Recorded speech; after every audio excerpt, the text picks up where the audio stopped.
আমাদের জাতির পিতা বঙ্গবন্ধু শেখ মুজিবুর রহমান বলেছেন, বিগত ফ্যাসিস্ট রেজিমের সাথে ইসকনের রসায়ন বেশ ভালো ছিল। সে সময়ের শিক্ষামন্ত্রী নফেল ইসকনের স্বীকৃত সদস্য হিসেবে নিজেকে পরিচয় দিতে গর্ববোধ করত।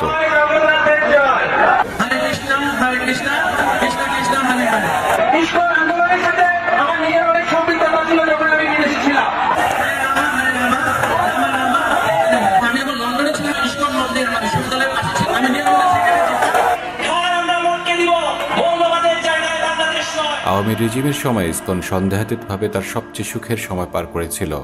বিষয়টি এমন নয় যে ইসকন পূজা অর্চনা নিয়ে ব্যস্ত ছিল, বরং এই সময় তারা তাদের নিজেদের এক ভয়ঙ্কর লক্ষ্যের জন্য প্রস্তুত করছিল। তাদের এই লক্ষ্যের শেকড় ছিল কিন্তু প্রতিবেশীদের দেশে।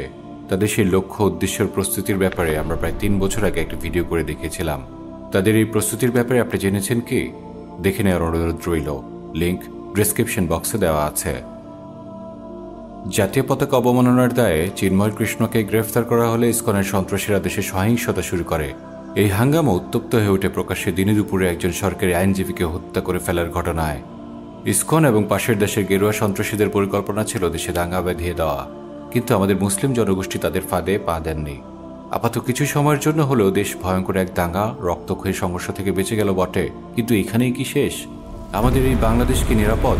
আমরা কি ইসকন থেকে নিরাপদ?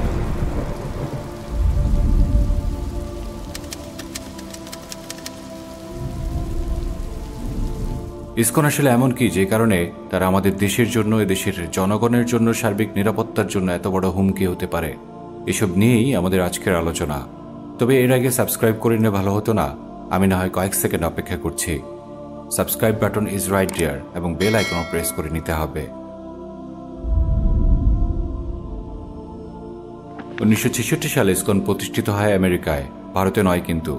প্রতিষ্ঠাতা অভয়চরণাবিন্দ ভক্তি বেদান্ত স্বামী প্রভুপাদ।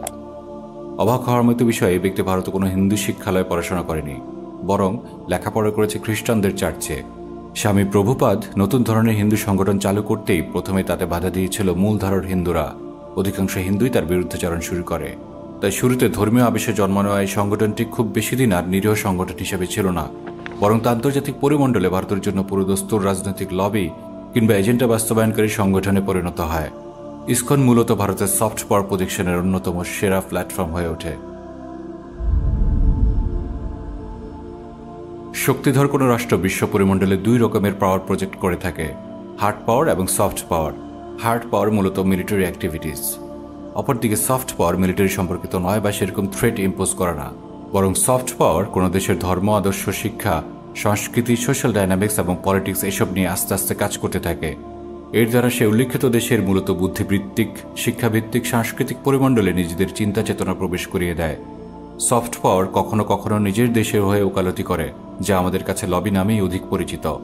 কৃষ্ণ কীর্তন করার উদ্দেশ্যে জন্ম নেওয়া এই সংগঠনটি খুব দ্রুতই ভারতের রাজনৈতিক সফট পাওয়ার, বিশেষ করে আরএসএস এর সফট পাওয়ার প্রজেক্টরে পরিণত হয়। কুইজ: আমেরিকাতে জায়নবাদী ইসরায়েলের শক্তিশালী একটি সফট পাওয়ার বা লবি আছে, সেই লবির নাম কি? কমেন্ট করে জানাতে পারেন।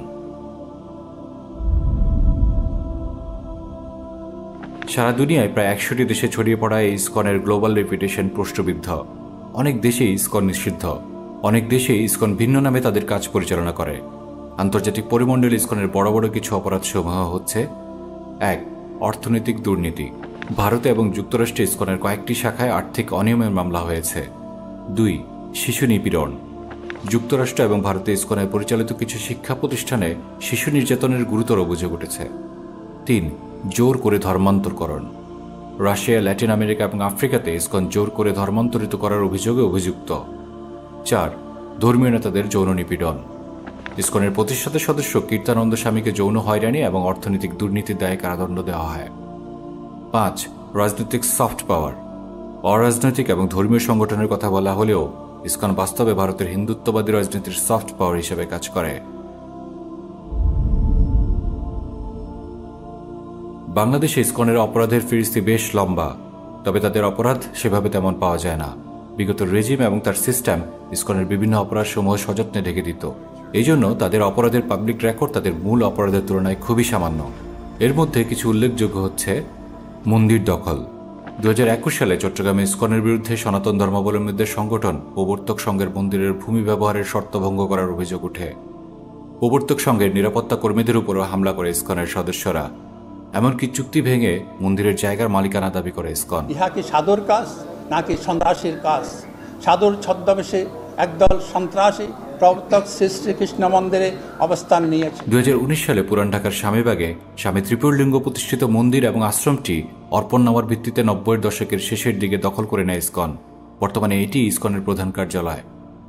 2019 সালেই মালিকানাধীন ভূমিতে গোপনে দেবতার মূর্তি দেখে সেটাকে দেবোত্তর সম্পত্তি দাবি করে সিলেট ইসকন কর্তৃপক্ষের বিরুদ্ধে ভূমি দখল নেওয়ার পায়তারার অভিযোগ করেছিলেন তৎকালীন বিশ্বনাথ উপজেলা আওয়ামী লীগের মুক্তিযুদ্ধ বিষয়ক সম্পাদক শ্রী রঞ্জিত চন্দ্রধর। অ্যাডাল্ট্রি বা যৌন অপরাধ। ইসকনের গ্রেফতার হওয়া নেতা চিন্ময় কৃষ্ণদাস অত্যন্ত জঘন্য শিশু যৌন নিপীড়ক। বাস্তবতা হচ্ছে এটি তাদের আদি বিকৃতি। ইসকনের প্রতিষ্ঠাতা স্বামী প্রভুপাদের বিকৃত যৌন মানসিকতার উপর রীতিমতো আরেকটি এপিসোড করা সম্ভব। যেমন সে মনে করত, it is a fact that a woman likes a man who is very expert at rape. এমনকি এটির বাংলা উচ্চারণ করতে আমাদের ঘৃণা হয়। এমন অতীত যাদের, তাদের থেকে বিকৃত যৌন নিপীড়ন খুবই স্বাভাবিক। এ ব্যাপারে চিন্ময়ের কিছু কুকীর্তি দেখা যাক। চিন্ময় কৃষ্ণবাবু তো একজন ব্রহ্মচারী এবং পণ্ডিত ধামের অধ্যক্ষ। তোমার সাথে কি ঘটনা হয়েছে? আমাকে রুমের মধ্যে মেসেজ করতে নিয়ে যেত, নিয়ে গিয়ে যে কাজ সমগামী যেটা বলে সেটা করাতো। যদি তোমাকে উপর থেকে বলা হয় যে এই শারীরিক সম্পর্কটা করলে ডিএনএ টেস্ট দিতে হয় যা প্রমাণ স্বরূপ, তুমি কি ডিএনএ টেস্ট দিতে প্রস্তুত আছো? হ্যাঁ। আচ্ছা, আমি যখন মেসেজ করি মেসেজ করি তখন মহাজের হাতটা শক্ত হয়ে আমার লিঙ্গ দিকে যায়। আমি আবার হাতটা সরাই দিই, আবার লিঙ্গ দিকে যায়, আমার হাতটা সরাই দিই। ওরা রুমে যাচ্ছে, এরপর রুম থেকে গিয়ে কি হচ্ছে ডেকে নিয়ে আসতেছে। আবার কোথায়? চিন্ময়পুর রুমে ডেকে নিয়ে এসে কি করায়, মেসেজ করায়। তারপরে ওখানে নানা ধরনের কথা বলে, খারাপ কথা, তোদের কাপড় খুলে ফেল, হ্যাঁ এগুলো কাপড় কিছু বলবি না, এই ধরনের বিষয় নিয়ে বলতো ছেলেদের। আর ছেলেরা কি করতো, এই বিষয়গুলো আমাদেরকে বলতো। এই বিষয়গুলো দেখে শুনে বা খুব খারাপ লাগতো, সেই কারণে আমি থাম থেকে বের হয়ে গেছি। কথিত সেসব সুশীলদের কোথাও দেখতে পাচ্ছেন কি যারা এসব নিয়ে খুব উৎসাহী, আগ্রহী? পাবেন না। সহিংসতা। চট্টগ্রাম আদালত চত্বরে হিন্দুত্ববাদীদের সাম্প্রদায়িক জঙ্গি স্লোগান। 19 ফেব্রুয়ারি 2024 চট্টগ্রামের আদালত পাড়ায় প্রকাশ্যে সাম্প্রদায়িক উগ্র হিন্দুত্ববাদী স্লোগান দিয়ে উত্তেজনা এবং সাম্প্রদায়িক দাঙ্গা তৈরির অপচেষ্টা করে ইসকন। এই সময় তারা একটা দুইটা মুসলিম ধর, সকাল বিকাল জবাই কর, মৌলবাদের আস্তানা জ্বালিয়ে দেওয়া, পুড়িয়ে দেওয়া স্লোগান দেয়। চট্টগ্রাম মসজিদে ইসকন সমর্থকদের হামলা এবং ভাঙচুর। 26 নভেম্বর 2024 চট্টগ্রাম আদালত এলাকায় ব্যাপক হামলা এবং ভাঙচুর চালিয়েছে ইসকন নেতা চিন্ময় কৃষ্ণদাসের উগ্র সমর্থকরা। তাদের হামলায় এক আইনজীবী নিহত হয়েছিল। এই ঘটনায় কমপক্ষে 10 জন আহত হওয়ার খবর পাওয়া গেছে। এই সময় ইসকন সমর্থকরা আদালতের কেন্দ্রীয় মসজিদে হামলা চালিয়ে মসজিদের জানালার কাচ এবং আইনজীবীদের 3টি প্রাইভেট কার ও 5টি মোটরসাইকেল ভাঙচুর করে। হেফাজতের তাণ্ডব, এমন শিরোনাম আপনারা সবাই দেখেছেন। ইসকনের তাণ্ডব, এমন কোন শিরোনাম আপনারা কখনো দেখেছেন কি? দেখবেন না অবশ্য। চট্টগ্রামের পুলিশ এবং সেনা সদস্যদের উপর ইসকনের হামলা, এসিড নিক্ষেপ। নিউজ মতে, সামাজিক যোগাযোগ মাধ্যম ফেসবুকে উগ্রবাদী সংগঠন ইসকনকে নিয়ে দেওয়া পোস্ট শেয়ার করার ঘটনাকে কেন্দ্র করে যৌথ বাহিনীর সদস্যের সঙ্গে একদল ইসকন সমর্থক বিক্ষোভকারীর সংঘর্ষের ঘটনা ঘটেছে। এতে 7 পুলিশ সদস্য আহত হন, তাদের মধ্যে কয়েকজন অ্যাসিড দগ্ধ হয়েছেন। নিউজের ভাষা লক্ষ্য করুন, তারা বলছে তাদের মধ্যে কয়েকজন অ্যাসিড দগ্ধ হয়েছেন। এটি বলা হচ্ছে না তাদের উপর অ্যাসিড নিক্ষেপ করা হয়েছে। আবরার ফাহাদের হত্যাকারী একজন ইসকন সদস্য। নিউজ মতে, বুয়েট শিক্ষার্থী আবরার ফাহাদ হত্যাকাণ্ডে জড়িত থাকায় ছাত্রলীগ নেতা অমিত সাহা সহ আরও 3 জনকে গ্রেফতার করেছে গোয়েন্দা পুলিশ।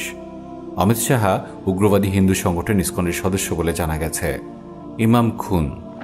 সিলেটে কাজল শাহ এলাকায় ইসকনের গান বাজনার কারণে সৃষ্ট সহিংসতার বিরুদ্ধে স্থানীয় মসজিদের ইমাম ফেসবুকে স্ট্যাটাস দিয়েছিলেন। স্ট্যাটাস দেওয়ার মাত্র 5 দিনের মাথায় তাকে খুন হতে হয়। নাম প্রকাশে অনিচ্ছুক কয়েকজন সোশ্যাল মিডিয়া ব্যবহারকারীর মতে, ইসকন বিরোধী ফেসবুক স্ট্যাটাস দেওয়ার পরপরই খুন হয়েছিল এই খতিব। কিন্তু এই নিউজ আপনি হয়তো মেইন স্ট্রিম কোনো নিউজ প্ল্যাটফর্মে পাবেন না, যেমন নিচের নিউজটিও আপনি হয়তো কোথাও পাবেন না। গত নভেম্বর মাসের 30 তারিখ মানিকগঞ্জ উপজেলা কৃষ্ণপুর ইউনিয়ন তানজিমুল উলুম মাদ্রাসার মাহফিলে বক্তা ইসকন নিয়ে কথা বলায় উক্ত মাহফিলের সভাপতি বক্তাকে অপমান করেন। উপস্থিত জনতা তৎক্ষণাৎ সভাপতির প্রতিবাদ করেন। তারই জের ধরে সেই মাদ্রাসার মোহতামিমকে ইসকন লীগের সন্ত্রাসীরা তার মাদ্রাসায় ঢুকে নির্মমভাবে জখম করে। ধর্মীয় উস্কানি। 2019 সালের 11 জুলাই চট্টগ্রামে বিভিন্ন স্কুলে ইসকন ছাত্রদের প্রাসাদ বিতরণ করে এবং উপস্থিত শিশুদের হরে কৃষ্ণ হরে রাম মন্ত্র পাঠ করায়। একবার ভেবে দেখুন তো, বাংলাদেশের কোন স্কুলে ছাত্রদের জিলাপি দিয়ে সূরা ফাতিহা পাঠ করতে বলা হলো, তাহলে মিডিয়ার অবস্থা কি হতো? তারাবির নামাজের সময় মসজিদে বাধা। 2014 সালে রাজধানীতে তারাবির নামাজে বাধা দেওয়াকে কেন্দ্র করে গ্যান্ডারিয়ার স্বামীবাগ ইসকন মন্দিরের রথযাত্রী এবং মসজিদের মুসল্লিদের মধ্যে সংঘর্ষ হয়। মন্দিরের হিন্দু ধর্মাবলম্বীদের ইটের আঘাতে 8 থেকে 10 জন মুসল্লি আশঙ্কাজনকভাবে আহত হয়।